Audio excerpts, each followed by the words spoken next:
नमस्कार जी, मेरे प्रिय भाइयों बहनों, माताओं और बुजुर्गों, आप सभी मेरे साथ आज फिर से इस मंच पे इकट्ठे हुए हैं क्योंकि हमें वो पिछले साल वाली ही लड़ाई लड़नी है। वो मेरे जैसे भी मेरे पंचायत बॉडी प्रधान, वार्ड मेंबर, जिला परिषद जी, मैं शॉर्ट में ही बोलूँगी, मैं उन सबको बता देती हूँ कि आप सभी लोग मेरी बेटी के पीछे इकट्ठा होके चले हैं, जिसकी मैं आप सभी से आभारी हूँ। मेरी बेटी ज्योति को मारे हुए आज 1 वर्ष पूरा हो गया। आज ही का वो दिन था। इस वक्त मुझे उसके कारणों का पता चला।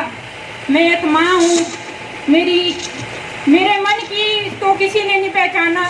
जो कि मैंने दामाद बनाया था, जो कि मेरे नाते मित्र थे, उन्होंने सभी ने मिलजुल कर मेरी बेटी को मारा और कहा कि वो घर से चले गई है। बोला आ जाएगी आ जाएगी। मेरी बेटी ज्योति को आज 1 वर्ष पूरा हो गया। मैं श्रद्धांजलि देना चाहती हूँ कि मेरे बच्चे, तू हमेशा अमर रहना। जिसने मेरी गोद को छीना, मेरे एक अंग को छीन डाला, वैसा परमात्मा तू भी इन अंगों को ऐसे ही छीन लेना। आने वाले 1 वर्ष, जिस वक्त तो आने वाला दूसरा वर्ष पूरा होगा, तो उस वक्त उनके भी अंग छीने जाने चाहिए। कि मैं आज किस हालात में यहाँ खड़ी हूँ। आने वाली 11 तारीख को मेरे बच्चे के हाथ में कौन राखी बांधेगा। मुझे उस दिन का बहुत दुख है।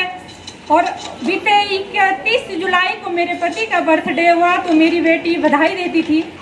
तो आज मैं ऐसी सोच में रह गई कि मेरे पति को कौन बधाई देगी कि पापा जी आपको मुबारक हो। चलो अच्छा हुआ जिसने कुछ ऐसा ही रास्ता ढूंढा, वो मेरे लिए शायद सबसे बड़ा जिंदगी का एक कड़ा वो संघर्ष है। पुलिस के बड़े अधिकारियों ने भी इस तरफ मोड़ दिया जिसके कारण हमें अंधेरे में रखा गया। हमें क्या पता था कि ये लोग ऐसा करेंगे। 1 महीने से ज्योति का शव जंगल में सड़क रहा था, तो उसका केस क्या बनाया इन्होंने कि बोला आत्महत्या की है। अगर आत्महत्या की होती तो उसके जेवर वगैरह वहीं पड़े रहने थे। और क्या उसने मरने के लिए 7 किलोमीटर 5 किलोमीटर दूर जाना था। यह भी एक सोचने की बात है। सरकार सोई हुई है। सरकार को ये नहीं लगा कि वो भी किसी माँ का बच्चा है, हम भी किसी माँ के बच्चे हैं। चलो सरकार अगर कामयाब होती तो आज ये दिन देखना न पड़ते और ये बातें सुनने न पड़ती। क्योंकि मैं हर सबके दरवाजे में गई, मुझे किसी से भी कोई वो न मिला। आज 1 वर्ष पूरा हुआ, मुझे फिर से अपने भाइयों बहनों, जैसे कि मेरे लोगों ने, किसी ने भी अपनी पार्टी नहीं देखी, कोई वो नहीं देखा। हर सभी दलों के लोगों ने जो मेरा साथ दिया और साथ दे रहे हैं और आगे इंसाफ की लड़ाई की मांग कर रहे हैं कि हमें इंसाफ चाहिए। क्या कुछ नसीब समझा उन्होंने अपने आप को। जैसे पुलिस हुआ, पुलिस के कर्मचारियों, उनके बड़े रिश्तेदारों को जिन्होंने इस केस को अंजाम दिया, मैं उनको बधाई देती हूँ। अगर वो बड़े लोग थे तो इतनी बड़ी घटना को अंजाम क्यों दिया। इस बात के बड़े थे, दिमाग नहीं था उनके अंदर। इनकी माँ ने उनको क्या खिलाया था जिन्होंने कि मेरी बेटी को दफनाने के लिए कारनामे किए। और कुछ लोगों का बीच में ऐसा भी मुझे सुनने को मिला कि इनका आपस में कुछ हो गया है, भाई हो गया। ऐसे ही बिना वजह की बातें बनाते रहे। कोई बात नहीं, मैं लड़ाई तब तक लड़ती रहूंगी जब तक मेरी अंतिम सांस है तब तक। सरकार ने तो मेरा भरोसा खत्म कर दिया है। बाहर की एजेंसियों से मुझे सहारा लेना पड़ेगा। एक ज्योति का ही इंसाफ नहीं, मुझे पूरी बेटियों के लिए इंसाफ की लड़ाई लड़नी है। यह सब पिछले वर्ष आज ही का वो दिन था कि जिस दिन से मेरी हजारों बेटियां, हजारों बहनें उस ज्योति की निंदा में पड़ी रही कि वो कहाँ है क्या है। बोला चले गई, आ जाएगी। अगर वो कुल्लू मनाली गई थी तो वहाँ घने जंगल में कैसे मिली। धन्यवाद उन लोगों का जिन्होंने उसको जंगल में फेंका। और उसकी साजिश रची जाती है या उन बड़े लोगों का हाथ है। पूरी तरह समझ गई हूँ कि यह सब बड़े लोगों का हाथ है। मैं मुख्यमंत्री जयराम ठाकुर से निवेदन करती रही, लेकिन मेरी बात आज तक किसी ने भी पूरे इसमें राह में नहीं लाई। स्पेशल एजेंसियों से जांच की कार्रवाई कराना चाहती हूँ। मुझे कई वक्त हो गया इंतजार करते महीनों का मुझे टाइम देते गए, लेकिन आज तक मेरे हाथों में कुछ तक नहीं मिला।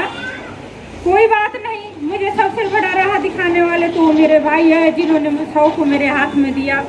मैं उनकी सदा आभारी रहूंगी। हे प्रभु, मैं दिन दुगनी रात चौगनी उनकी करे वो लोग जिन्होंने आज मेरे लिए इतना बड़ा लड़ाई का रास्ता खोजा और मेरी दुनिया के सामने शामिल किया। और जोगिंदरनगर पुलिस अधिकारियों को तो मैं बधाई देती हूँ कि आप ऐसा ही कार्य करते रहना। जो भांग और अफीम वगैरह वो करते हैं उनको तीसरे दिन से 5 साल 7 साल की सजा मिलती है। जो ऐसा मर्डर करते हैं उनको बाइक में घूमने देते हैं, पूरे परिवार को खुले में चढ़ना देते हैं। बड़ी बधाई हो, बहुत बहुत ढेरों सारी बधाई हो। बाकी मैं आज अपनी सभी जनता से निवेदन करती हूँ कि मेरी बहनों, आपने कीमती समय निकाला मेरे लिए, और मेरे भाइयों, जो भी किसी भी पार्टी के लोग थे, अन्य सभी लोगों ने मेरा एकजुट होकर हौसला बुलंद किया, तभी आज मैं यहाँ चल रही हूँ। अदरवाइज मैं टूट गई हूँ अंदर से। बाकी धन्यवाद करती।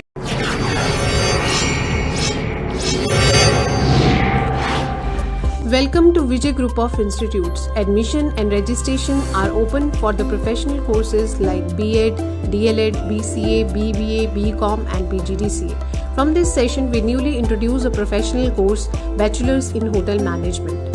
Vijay Group of Institute are affiliated with Himachal Pradesh University Shimla, Himachal Pradesh Board of School Education Dharamshala, and it is also accredited with NAAC. For overall development of student, we provide different learning platform where students reach their goals and excel their skills. Vijay Group of Institute also provide the public library so that student can aid their studies. Vijay Group of Institute grows student professionally as well as technically, and we also enhance the technical skills, communication skill, confidence level, and also give complete exposure to the students.